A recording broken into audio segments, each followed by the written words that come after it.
Companies Act, Section 375, Winding Up of Unregistered Companies Legal Framework, Grounds, and Process. Section 375 of the Companies Act, 2013 provides the statutory basis and procedures for the winding up of unregistered companies. While these entities are not formally incorporated under the Companies Act, they may still be subject to winding up under certain conditions as laid out in this part of the Act. This section outlines the circumstances, limitations, and applicable provisions regarding such winding up proceedings. The law aims to bring unregistered business entities, particularly those with complex memberships or liabilities, under the regulatory ambit of the Companies Act during their dissolution phase, thereby ensuring creditor protection and orderly winding up. 1. Applicability and general provision for winding up. Subject to the specific provisions contained in subsections 2, 4, any unregistered company can be wound up under the Companies Act, 2013. The manner in which such a winding up process is to be carried out will be prescribed by rules, and the general provisions relating to winding up of companies under this Act shall apply. However, the application of these general provisions is subject to certain exceptions and additional requirements, which are detailed in the succeeding subsections. 2. Prohibition on voluntary winding up. An unregistered company is not permitted to undergo voluntary winding up under the Companies Act. Unlike registered companies, they cannot initiate their own winding up proceedings by passing a resolution or filing a voluntary petition. Only compulsory winding up through the tribunal is allowed. 3. Circumstances under which an unregistered company may be wound up. An unregistered company can be compulsorily wound up by the tribunal in the following scenarios.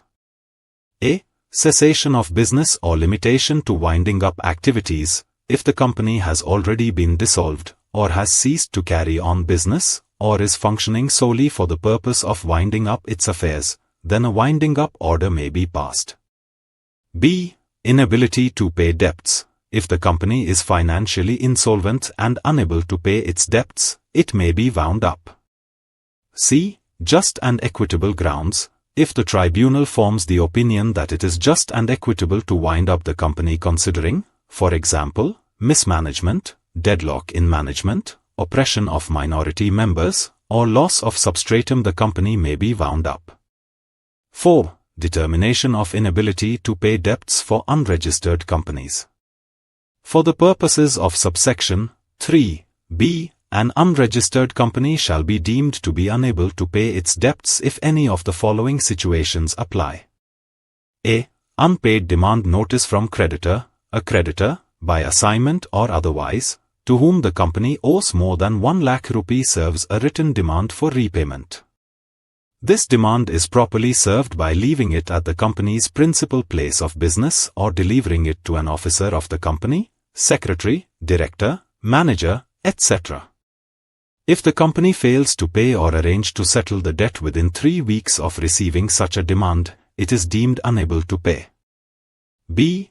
Legal proceedings against a member. If a suit or other legal proceeding is initiated against a member for a company-related debt or obligation, and the company, despite receiving written notice of such suit, served in an approved manner, fails to respond within 10 days by doing any of the following: paying or settling the debt, securing a stay of the suit, or indemnifying the member against the legal claim and associated expenses, then the company is deemed unable to pay its debts.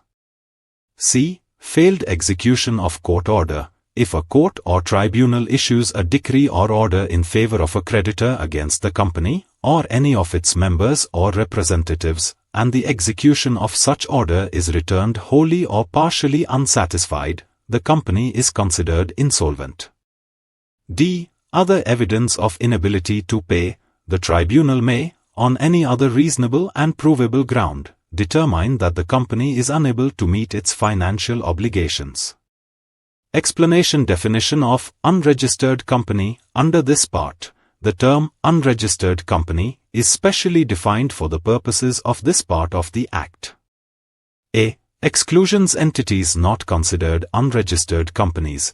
The following are not considered unregistered companies. Railway companies incorporated under any Indian or UK law or Parliamentary Act. Any company that is registered under the Companies Act, 2013. Any company registered under earlier company laws, unless it had its registered office in Burma, Aden, or Pakistan, immediately before those countries separated from India.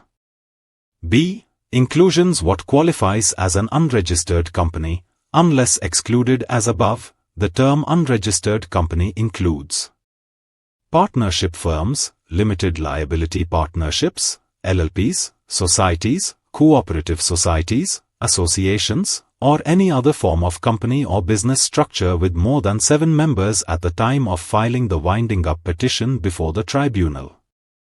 For more details, contact us.